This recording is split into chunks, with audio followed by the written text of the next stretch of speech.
my head. Who are those things? Oh, look more. Maybe it was just a prank. This has been consistent throughout the day. Things going wrong. And in this close-up scene, we see the mean girl freaking out.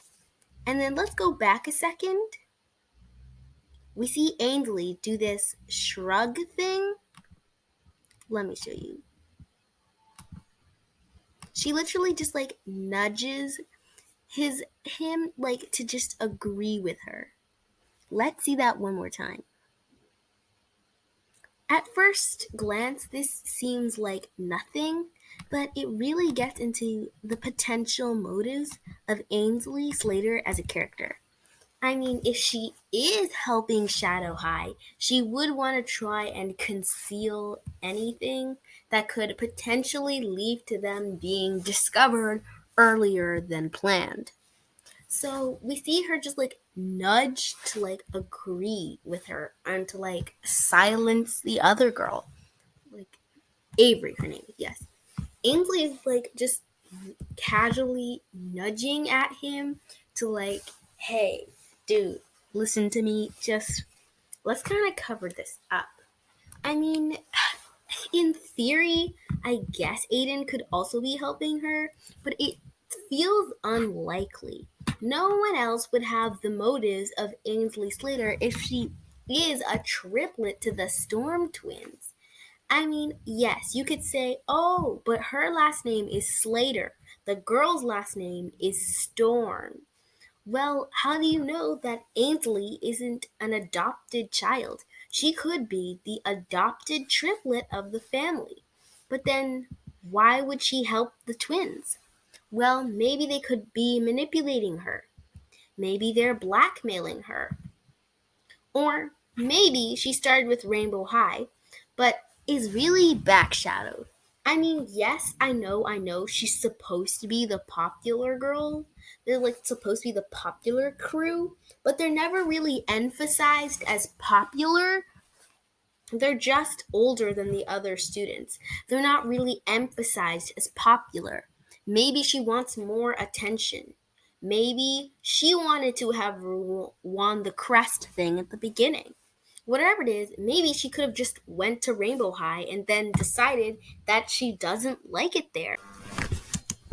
In this episode, right here, after Poppy's music crashes, Aiden is the first person to jump to the scene. He is the first person to get up. I mean, like, look at this scene where everyone's gasping. We see a lot of different faces. His face looks like more of a face of sadness and concern. So does hers.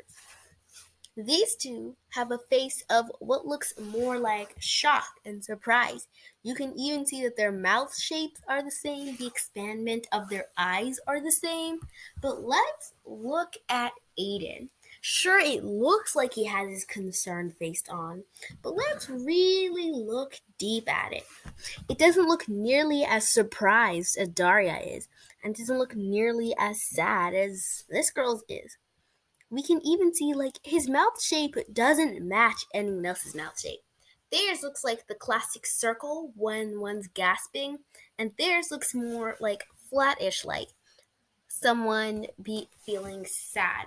His doesn't match anyone's in the room.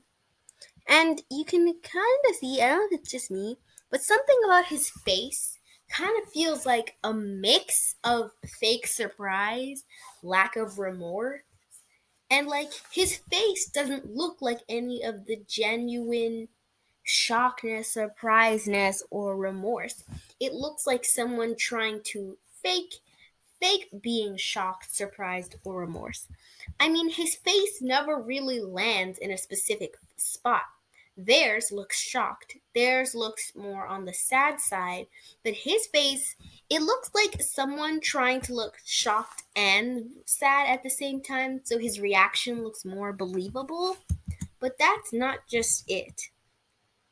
We also, after cutting to the hallway, after we see Poppy explaining her sadness and disbelief, Avery starts talking, and then Aiden makes this face. I know maybe it's just I feel like it's kind of extra for him to act like this, like he's so curious and stuff. That doesn't look like a real curiosity face. That looks like someone trying to pretend to be interested, but really they know what's going on.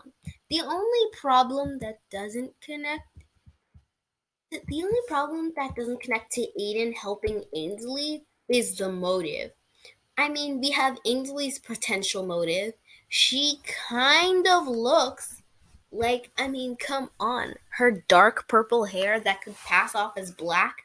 The only character in the show who wears a complete black and white outfit. Yes, you could say the gold buckle straps, but come on. No one else dresses as darkly as Ainsley Slater. And her eye makeup also directly matches Naomi and Veronica's makeup. And that's a thing.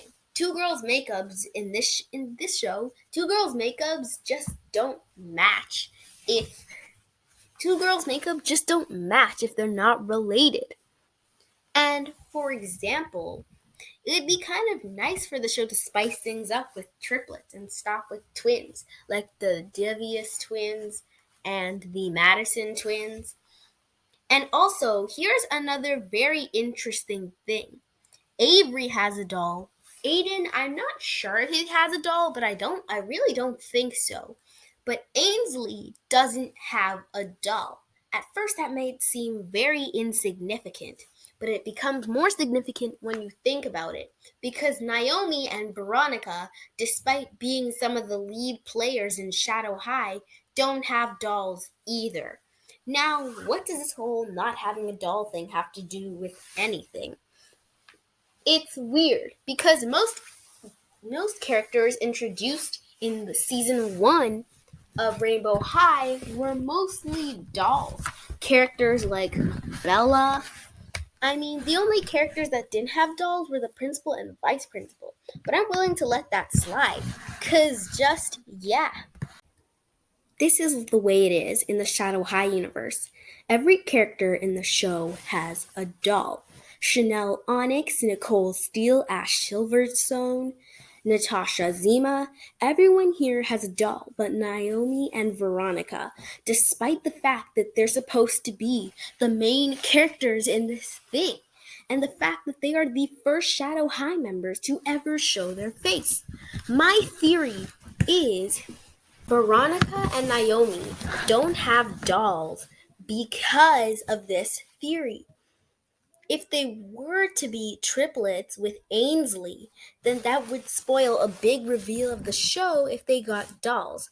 For example, in this scene, Naomi and Veronica are questioning Luna's faith to Shadow High because not only did her entire family go to Rainbow High, but her twin sister did. This is kind of steamy and kind of intense. On Luna's doll box that she is in fact related to Sunny Madison.